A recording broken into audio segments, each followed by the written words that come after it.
Hey ladies, bienvenue sur la chaîne de Ladies Budget. Je m'appelle Marie-Laure et toutes les semaines je vous propose des méthodes et astuces pour vous aider à gérer votre budget au quotidien en toute féminité, simplicité et authenticité. N'hésitez pas à liker et à vous abonner à cette chaîne et à me suivre sur Instagram @ladies-budget pour rejoindre la communauté de Ladies Budget.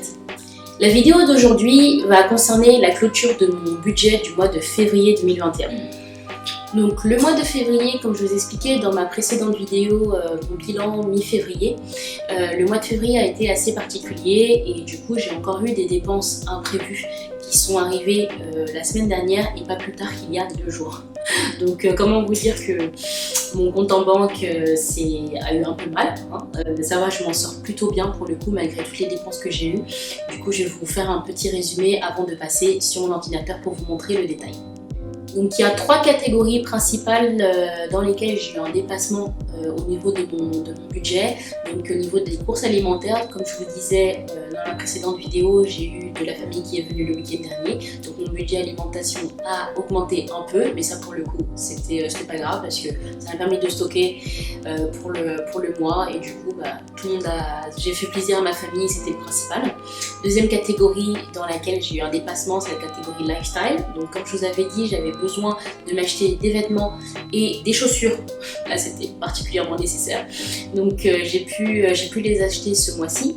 Et du coup je pensais acheter uniquement une paire, mais finalement j'en ai acheté 2 parce que en fait je n'avais plus qu'une seule paire de chaussures avec lesquelles je me débrouillais tous les jours. Donc là c'était vraiment nécessaire. Et troisième catégorie dans laquelle j'ai dépensé plus, c'est au niveau de la santé. Parce que mon fils, mon mari et moi sommes tous malades, pas gravement malades mais malades.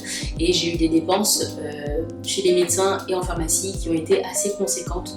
Donc ça a plombé un petit peu mon budget. Au niveau des dépenses imprévues. Les dépenses imprévues sont arrivées là récemment, hein, clairement. Donc comme je vous disais, j'avais des vêtements que j'ai achetés et des chaussures.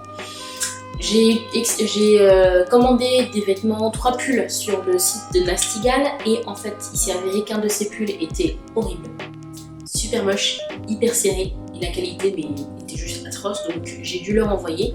Heureusement j'ai eu un remboursement de la part de Nastigal et sur le site de V-Dressing j'avais donc acheté les 2 paires de chaussures dont je vous parlais et en fait elles sont arrivées, je les ai essayées et en fait c'était juste horrible, les chaussures étaient hyper serrées, elles étaient magnifiques, hein, ça change rien du tout, mais elles étaient super serrées, le cuir était beaucoup trop serré pour mes pieds, pourtant je pensais avoir bien mis la bonne pointure sur le site, mais bon apparemment je me suis trompée, ou alors mes pieds ont grossi, j'en sais rien, c'est aussi une possibilité, mais du coup j'ai dû renvoyer, là pour le coup c'est sorti de ma poche, les 2 colis, donc en fait chaque colis m'a coûté 9 € en colissimo.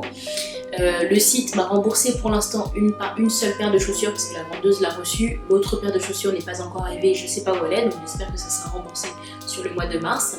Donc du coup j'ai dû débourser pour l'instant 18 € pour le renvoi de ces 2 paires de chaussures là et j'ai eu un seul remboursement.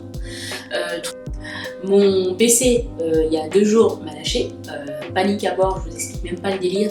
J'ai passé une plombe au téléphone avec l'assistance d'Apple.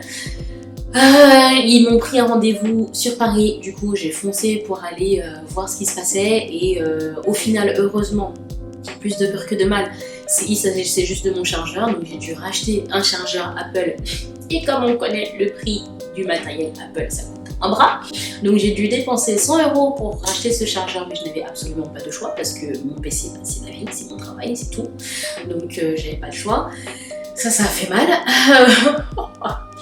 Troisième dépense imprévue, Orange. Alors ça pour le coup, j'ai pas encore eu le temps d'investiguer, mais je pense qu'il y a eu une erreur de la part d'Orange.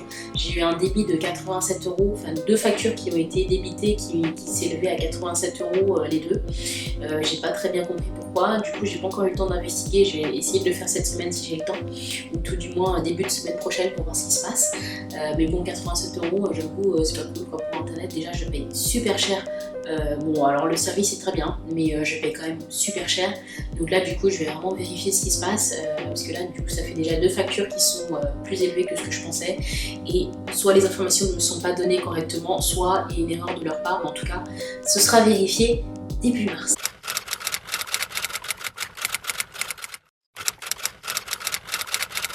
Alors donc je vous montre mon budget Ici, au niveau des entrées d'argent, ça a un peu changé. Donc, mes revenus restent toujours les mêmes, 1757 €. Donc, mon solde du mois précédent, 200 €. 195 € qui me restaient dans mes enveloppes cash du mois précédent. 81 € du remboursement de santé que j'avais eu. 70 € en dividendes de dividendes que j'ai reçus, que j'ai utilisé sur ce mois-ci. Et donc du coup au niveau des extras, donc des rentrées d'argent supplémentaires, c'est ce qui est arrivé en plus comme je vous expliquais. Donc mon épargne de précaution que j'avais déjà prélevée pour le mois dernier pour pallier aux dépenses de l'aménagement de l'appartement.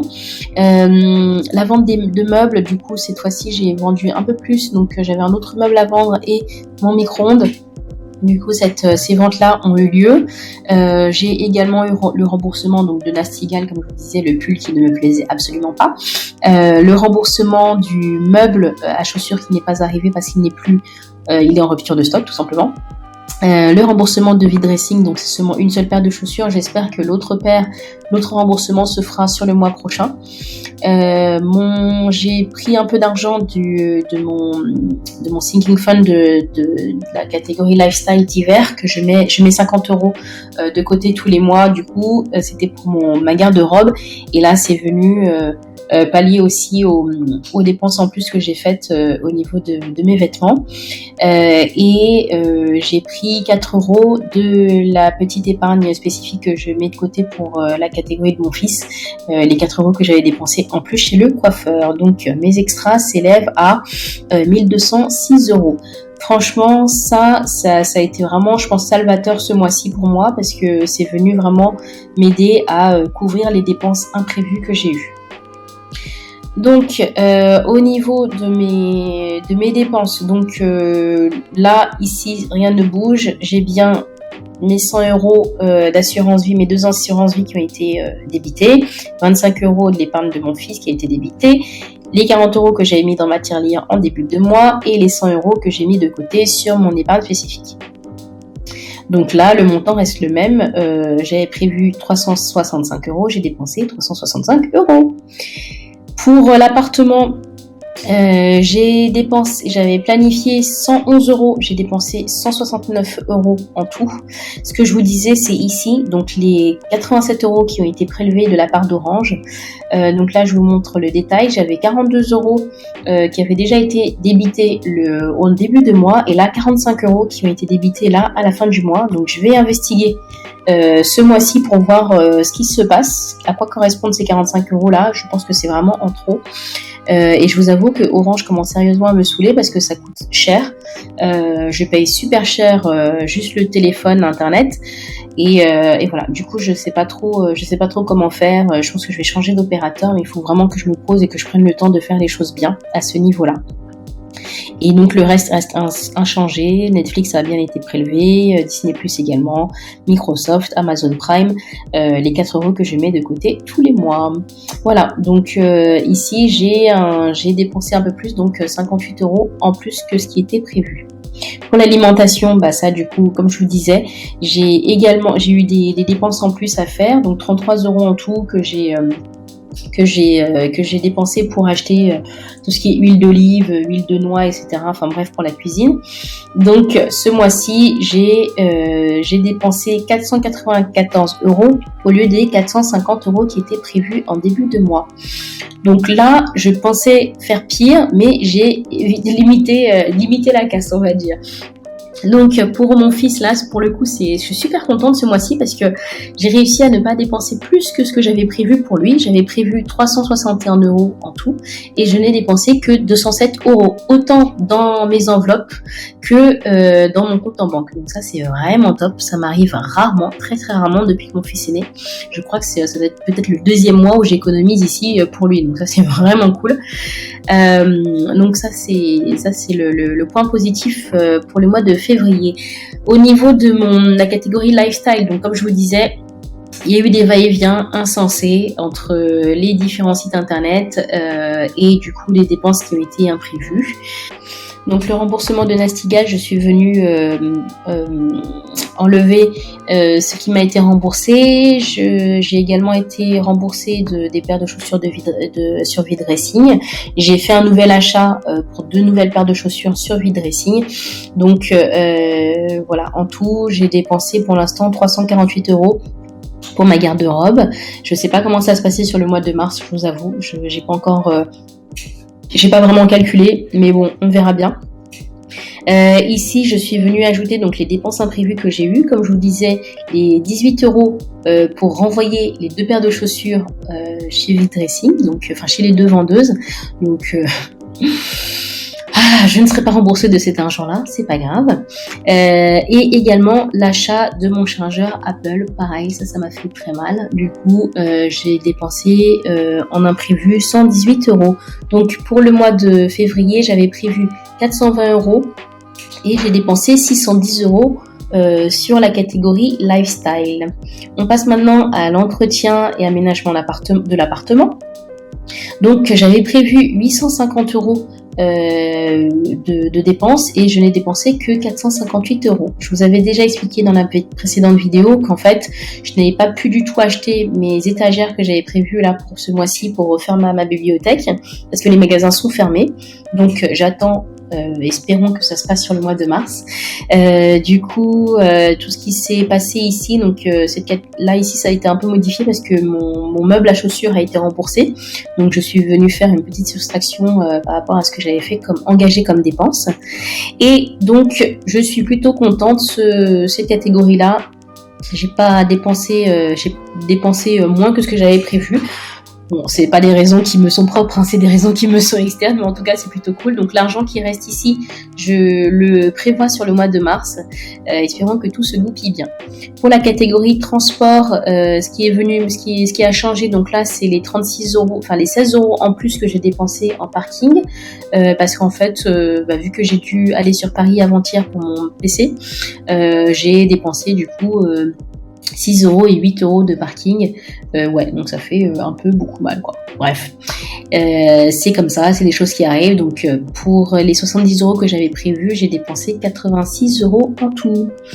Dernière catégorie, et pas la moindre, celle qui m'a fait le plus mal ce mois-ci, comme je vous le disais. Donc j'avais prévu de dépenser 120 € au départ et j'ai dépensé 399 €. 400 € quoi. 400 €, on va pas chipoter sur les chiffres. Voilà. Du coup, ce qui a changé, donc je suis allée voir le médecin pour mon fils, 23 €. Là, je ne l'ai pas mis dans la bonne catégorie, je vais le modifier tout de suite. Hop. Ça vient changer ici le calcul, c'est pas énorme, mais on s'en fiche. D'ailleurs, en fait, c'est parce que, oui, je sais pourquoi je les ai mis ici, parce que j'ai pris dans mon enveloppe pédiatre. Donc c'est pour ça que j'ai mis les 23 € ici. Donc pour éviter de confondre, pour éviter de faire des bêtises, je vais les mettre là. C'est comme si j'étais allée voir le pédiatre, de toute façon ça revient exactement au même. Donc voilà, j'ai dépensé 23 €. Pour le généraliste, pour l'orthopédiste, pardon, mon fils va le voir tous les mois et demi à peu près, tous les mois et demi, 2 mois. Donc du coup, les 70 € ont bien été dépensés comme prévu. Et ici, donc au niveau pharmacie, c'est là où j'ai eu super mal aux fesses. Donc j'ai dépensé en tout 146 € à la pharmacie. On est tombé malade et on a fait des récidives en fait sur le mois de février, donc ça fait mal. Et en fait, comme je vous expliquais, les produits que j'utilise, c'est souvent de l'homéopathie, et vu qu'elle n'est pas remboursée et qu'elle coûte plus cher que les médicaments normaux, voilà la facture. Pour ici en imprévu, en fait, c'était principalement l'ORL, le dermato et la thérapeute. Alors ça, pour le coup, la thérapeute, je me suis mise dedans toute seule parce que j'avais totalement oublié que j'avais rendez-vous, en fait, c'était hier que j'ai eu rendez-vous. J'avais totalement oublié cette dépense-là. D'où le fait de faire attention à son planning pour le mois. Là, je l'ai fait pour le mois de mars. Sur le mois de février, ça m'est totalement sorti de l'esprit. En général, je le fais justement pour éviter ce genre de déconvenus. J'ai eu 165 € en plus à dépenser que je n'avais pas prévu. Oui, donc dites-moi si vous faites un planning pour voir un peu les dépenses que vous aurez sur le mois, les différents événements que vous aurez, les dépenses qui sont prévues. Ça m'intéresse de savoir parce que du coup, moi, c'est quelque chose que je fais tous les mois et j'ai totalement zappé sur le mois de février. Donc, ça évite en fait vraiment d'avoir ce genre de dépenses imprévues. Moi, j'ai eu 65 € que j'avais totalement zappé et du coup, ça m'aurait bien aidé de les anticiper sur le mois de février. Donc, dites-moi un peu ce que vous faites vous et comment vous faites pour gérer votre budget au quotidien. Donc ici, le total dépensé sur le mois de février s'élève à 2788 €. J'avais prévu au départ 2747 €. Donc, j'ai sauvé les meubles, donc je n'ai que 41 € de différence par rapport à ce qui était prévu. Les meubles ont été sauvés clairement par les entrées d'argent, les remboursements, etc., toutes les péripéties qui sont passées sur le mois de février. Ça m'a beaucoup aidé. Donc au final, il me reste sur mon compte en banque 533 €. Sur mes enveloppes, 180 € ou 188 €, quelque chose comme ça, sur mes enveloppes. Je vous montre également là mon patrimoine. Ça, c'est un onglet que je ne vous avais pas encore montré. C'est ici que je répertorie ce qui se passe dans mes investissements. Donc là, c'est mon épargne Orange, enfin mon épargne ING, mon épargne de précaution, tout simplement, sur laquelle il ne reste que 10 € parce que, comme vous le savez, j'ai utilisé l'argent que j'avais dessus pour l'emménagement. Sur mon assurance vie ING, j'en suis à 4510 €. Sur mes investissements SCPI, j'en suis à 5364 €. Pour mon assurance vie Boursorama, j'en suis à 548 €. Et Homunity, pareil, c'est un investissement, c'est de l'investissement immobilier. J'en suis à 1000 €, ça n'a pas bougé. Pour mes investissements en fait immobiliers, SCPI et Homunity, l'année prochaine, je recommencerai à économiser pour investir de nouveau dedans. Là, cette année, c'est une année assez particulière au niveau budget, au niveau argent pour nous et pour moi spécifiquement. Donc, les investissements immobiliers, etc., je recommencerai ça l'année prochaine. Donc, dites-moi un peu, j'aimerais bien avoir votre avis. Là, pour le mois de mars, je vais modifier mes catégories comme je vous avais dit. Dites-moi un peu comment ça se passe pour vous. J'ai une des abonnés qui m'a dit que ces catégories, elles n'étaient pas aussi détaillées que les miennes. Donc, ça m'intrigue vraiment beaucoup de savoir comment vous faites vous avec vos catégories de dépenses. Est-ce que vous allez autant dans le détail que moi? Moi, je vais pas mal dans le détail. Je vais les changer. Vous verrez ça dans la prochaine vidéo, mais voilà, ça m'intéresse de savoir comment ça se passe pour vous. Est-ce que ça vous aide à mieux gérer si vous subdivisez vraiment au maximum, ou vous avez juste besoin d'avoir une vision globale et ça vous aide à gérer votre budget sans problème. Voilà, ça c'est vraiment quelque chose qui m'intéresse de savoir. Donc voilà pour mon budget du mois de février. J'espère que cette vidéo vous aura plu. N'hésitez pas à échanger en commentaire et dites-moi ce que vous en avez pensé. Ça me fait vraiment très plaisir. Merci beaucoup à tous mes nouveaux abonnés. Ça me fait vraiment chaud au cœur. Je suis vraiment contente que ma façon de gérer mon budget vous inspire et vous aide également. Donc j'espère que pour le mois de mars, j'espère que j'y arriverai un peu mieux. Donc la prochaine vidéo justement, ça sera mon budget pour le mois de mars. N'hésitez pas à vous me dire si vous avez déjà travaillé sur votre budget et qu'il est déjà fin prêt pour le mois de mars. Et je vous dis à très bientôt pour de nouvelles aventures. See you ladies!